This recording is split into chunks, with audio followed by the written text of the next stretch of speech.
Hey, so Tenico here for Godlovescomics. Finally back with another video.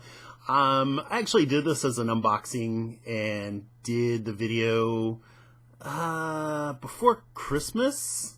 Well before Christmas, actually. And didn't like it, so canned it and am redoing it. I've already, of course, opened the package, but maybe this video will be a little bit more succinct.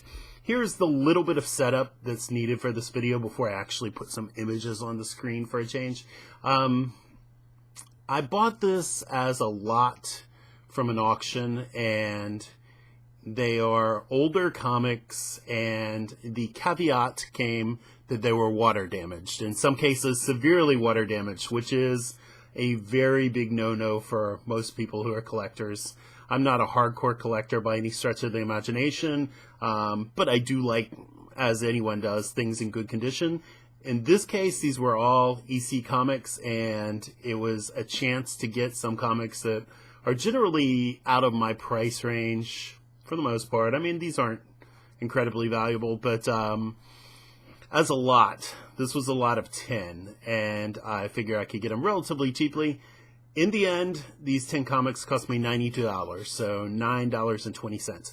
But they have varying degrees of water damage, in a few cases very severe, so it's kind of up to you to tell me if this was worth the price or not. I'm probably going to flip a few of them if I can, and then the rest I may just keep. But let's get on with it. And the initial thing about opening this was seeing just how badly they were damaged. Was it worth it? Was it a complete disaster and a big mistake? I obviously could see the comics. They take very good photos on my comic shop generally, but when they're doing a lot, they'll take the photo all at once, you know, all 10 comics at once, and so you can't quite go over them quite as well as you could when it's just a single comic. But anyway, let's start. These are all crime and war comics, and this is Crime Suspense Stories number 11, and that is a Johnny Craig cover. If you can see Johnny Craig's signature there at the bottom, and pretty gruesome cover. I'm not a real big fan of the crime or the horror of EC. I mean, I can certainly see the artistic merit, but they're sometimes very disturbing. And this one's no exception. It's a pretty gruesome cover. But the key element is the water damage, and it is definitely prevalent. The pages up here, as you can, I don't know if you can see that, but it's pretty dark. There's definitely a lot of discoloration right here where the crime is, and I can also feel the bumpiness. But otherwise, it actually presents pretty well. I mean, the red is pretty nice. The white in the lettering of the logo isn't bad, except for right there. And all in all, I mean, I feel a little bit of bumpiness that you would expect from water damage, but not so bad. Not so bad. But here's where it gets a little bit worse, to say the least. This one is pretty significantly damaged. And it's unfortunate. It's really unfortunate. This is Shock Suspense Stories number 16, and that is a cover by George Evans. I'm not sure if you can see the signature down there. Beautiful cover. You know, his figure drawing, exceptional. George Evans, basically, you know, really well known for war stories. He loved to draw like World War II, and I think maybe even World War I airplanes, you know, and sort of, you know, fighter battles in sky and things like that. But as you can see, classically trained illustrator, beautiful drawings. This is significantly damaged, though. Water damage, obviously. It's affected all of the coloration on this figure. This holds up pretty well, this one element here, and then, you know, a lot of damage there. Once again, pretty unfortunate. Can't say they didn't warn me, though, but this next one is the worst of the lot. So far, not so bad. Okay, I mean, obvious damage, and then genuinely terrible. Terrible. Crime Suspense Stories, number 14, and that's again a Johnny Craig cover. And it's like Donald Trump beating someone with a statue, maybe an Oscar. And yeah, this one's really damaged, incredibly. Rusted staples. I think all of these, rusted staples is also a huge no-no when it comes to collecting. And obviously, with this kind of water damage, you're going to experience a lot of rusted staples. But you can see the rusty staples. You can see how much damage there is. It's just, and the logo and everything else. This one's really bad. And if the whole lot was like this, I absolutely wouldn't have purchased it. People did want this lot. I forget what the arc of the bidding was, but it was probably. I know that a lot of bids came in late. As the auction was closing, and the way they do it on MCS is that if a bid comes in, I think is in the final 2 minutes, then I think in the final 2 minutes, then it resets the clock for another 2 minutes. And so then another bid comes in, resets the clock back to 2 minutes again. And that, of course, encourages more bids and cranking up the price. It's a smart thing to do, but it's not something that eBay does. Obviously, eBay, you crank it down, and that's that. Here is Crime Suspense Stories number 24, and that is another George Evans cover. I don't think George Evans was super comfortable doing these. I read an interview with him recently. Obviously passed away a while back, but interview with him that the Comics Journal did, and this wasn't his forte, but I guess the gist of what they were asking about when he did these horror things is that he was such a normal guy, and this certainly was not something that he was particularly acclimated with, but he was quite capable of doing something, as terrifyingly grotesque as this at the drop of a hat if he had to. He was just that good of an artist. But this was not really what George Evans was best known for. There were a lot of other artists that were far better known for these sort of, obviously Ghastly Ingalls, and Jack Davis being foremost among them. I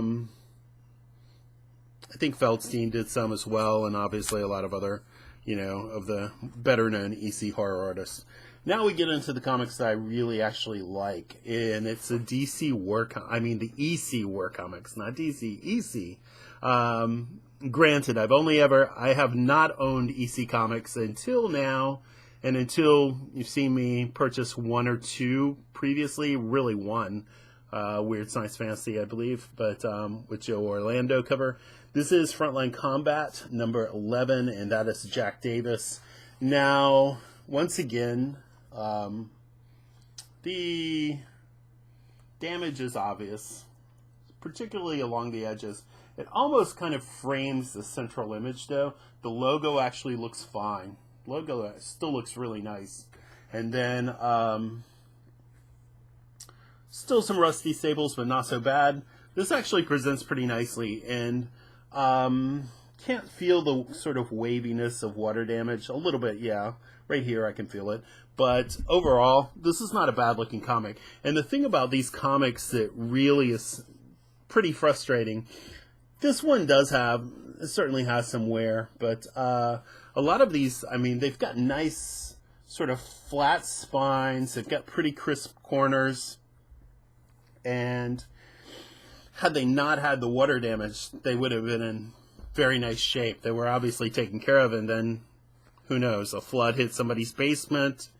Who knows what happened. But it's really unfortunate because they're such renowned comics and so accomplished in terms of art and even story at the time. Mostly Al Feldstein. and Al Feldstein as a writer, and William M. Gaines, of course, the publisher, also was writing and plotting. And this is Al Feldstein as the artist, and Al Feldstein was a very accomplished artist as well. This is Shock Suspense Stories number 9, and really nice cover. Pretty gruesome, but I like this one a little bit better than the other ones. It's at least out in the desert. It's not in somebody's bathtub or basement with a hatchet. And this is an adaptation. This is something that I always kind of find interesting, is that it's considered Ray Bradbury, America's top horror writer. And I think most people would think that Ray Bradbury was primarily known as a science fiction writer, but I guess at this point he was a horror writer. And I don't know, he's best known to me of course, for Fahrenheit 451 and the Martian Chronicles, but I mean, he also wrote things like Something Wicked This Way Comes, which I still wouldn't consider horror per se, but anyway, obviously EC had an arrangement with Ray Bradbury. Initially, I believe they were just adapting his stories without telling him, and then somebody kind of tipped Bradbury off, and he wrote them a note saying, hey, if you're going to take my stories, at least pay me a little bit for them. And so I think William M. Gaines said something like he would send Bradbury like a $25 check, which was a little bit more than it sounds for that time period in the 50s, but not that much. And they subsequently came to a nice agreement where EC adapted a lot of Ray Bradbury stories. This is Frontline Combat number 13. And that is a Wally wood cover. So, once again, really nice. And that cover actually presents very nicely. Looking at these again, I guess they're a little bit more damaged than I anticipated. But still, nice looking cover. And the damage is mostly along the top edge here. A little bit, the actual central image area still looks really nice. And let's take a look inside. As you can see on the back, oops. Let's see if I messed up my camera. On the back, you can see, unfortunately, some mildew and mold, which may kill me. Hopefully not. I killed that cop. And you can get 7 mystery novels for $1. Pretty interesting. So the interior actually looks quite nice, for the most part. This is Panther Jet, and that is a Jack Davis, sort of a classic. And there is a profile of George Evans, who I was just talking about. Born in 1920. So, passed away, I think he passed away in early 2000s, but I'm not positive. I don't quite remember. But you can see a quick glimpse. Let's see if I can turn these pages. This is a John Severin piece, Word Ants, Native Americans, and Wolf. That's Wally Wood again. The man, the myth, the legend, who unfortunately had a very sad ending to his career and to his life.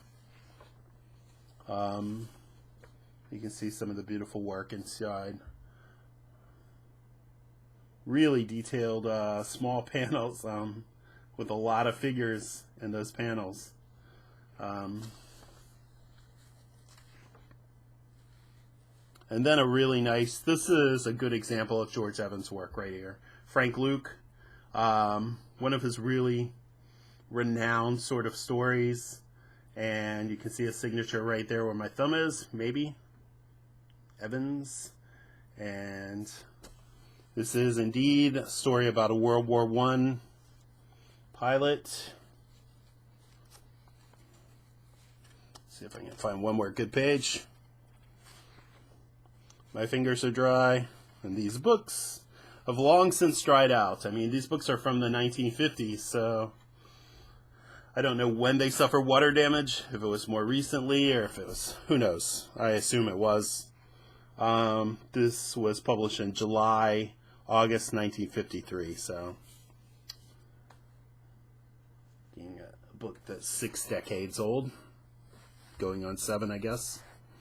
And there we have Frontline Combat number 7, and that is Harvey Kurtzman, the inimitable style of Harvey Kurtzman, who was an absolute perfectionist, and to the point where he would basically take these great artists and kind of make them draw things exactly to his very exacting standards and his very exacting thumbnails. But he got really great work done as a result. It's not one of his greatest covers, but all of his covers are compelling, very stylized art. Kurtzman was not the great, I don't think you would consider him the great draftsman or the, anatomical genius that, so many of the, obviously Frazetta, but even, Al Williamson, George Evans, and Wally Wood, or Joe Orlando, all of these great artists that worked there, John Severin. He had a much more stylized approach that actually seemed very suited to Mad, which eventually was where he made kind of a big name for himself, for Mad Magazine, and then Annie Fanny for Playboy, which probably made him a lot of money compared to, working in comics at least. So this is Frontline Combat number 7, and of course, document of the action at Iwo Jima. So very likely a lot of research went into this as well, because Kurtzman was pretty much a stickler in terms of his research, making sure that the guns were right, helmets were right, the uniforms were right, and everything else. So, and do you believe that's a Kurtzman cover as well? Because of this sort of stylized figures. That's Frontline Combat number 4. War and Fighting Men. And again, particularly in the white areas, you see some of the damage.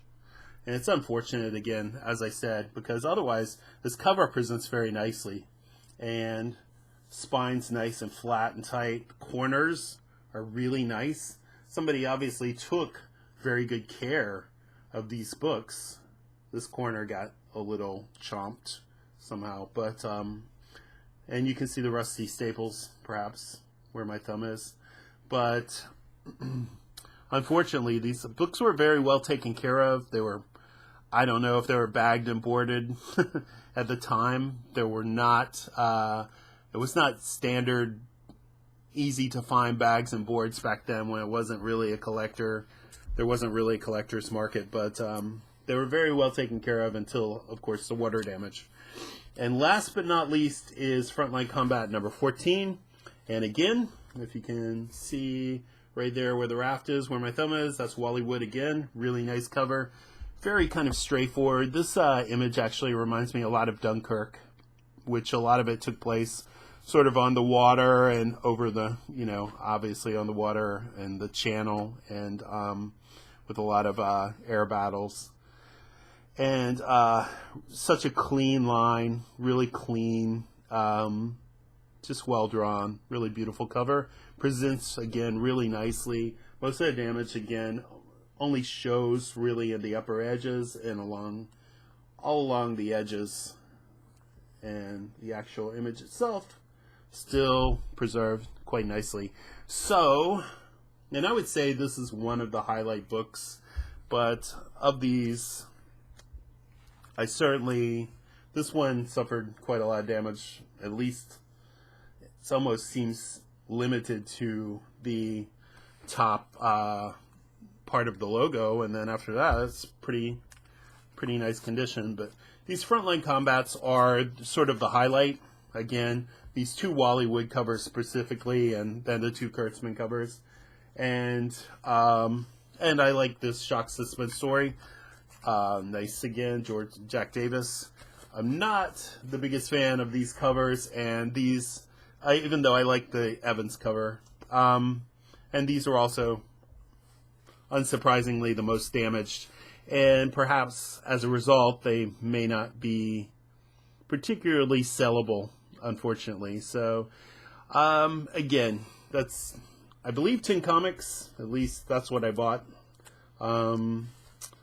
And EC remains in big demand. Some of these comics, I don't know if they're, I don't know where I would grade these. I mean, something like this, water damage is a very specific sort of thing that people get very upset about, understandably so. But still, this to me still really looks like a 3.5 or 4, but maybe I'm out of my head with that. But I've seen far worse 3.5s, 4.0s. But when you're talking about rusted staples, and this one maybe, I don't know, it's hard to tell if that's detached. So that's the whole thing. But anyway, $92. I was pretty excited to get these old comics. The water damage is heartbreaking because without it, they would have been in really nice condition. With it, I still have 4 or 5 or 6 that are quite presentable. So you tell me in the comments, good deal, terrible deal, really stupid. Should have just taken my $100 and bought one nice issue. I'd be interested in hearing. And tell me what you think about EC Comics in general and these videos. And by the way, I'm going to probably start doing a little bit more editing. I've just been looking for an editing suite, something that's very simple for my very simple mind and my very not necessarily limited time, but limited patience lately. And by the way, I haven't been able to do these videos for a couple of months because I was so busy. Now I'm back in sort of a dry period where things have slowed down, and hopefully I'll be able to do some more. And I'll also hopefully be able to have more sort of written content on the screen and more visual content when I'm just running my mouth, as opposed to just slapping comics up here and showing them off. So hopefully these will get better, and hopefully you enjoyed this video anyway, especially if you like EC Comics. So thanks again, and by all means, like and comment. Thanks very much. Take care.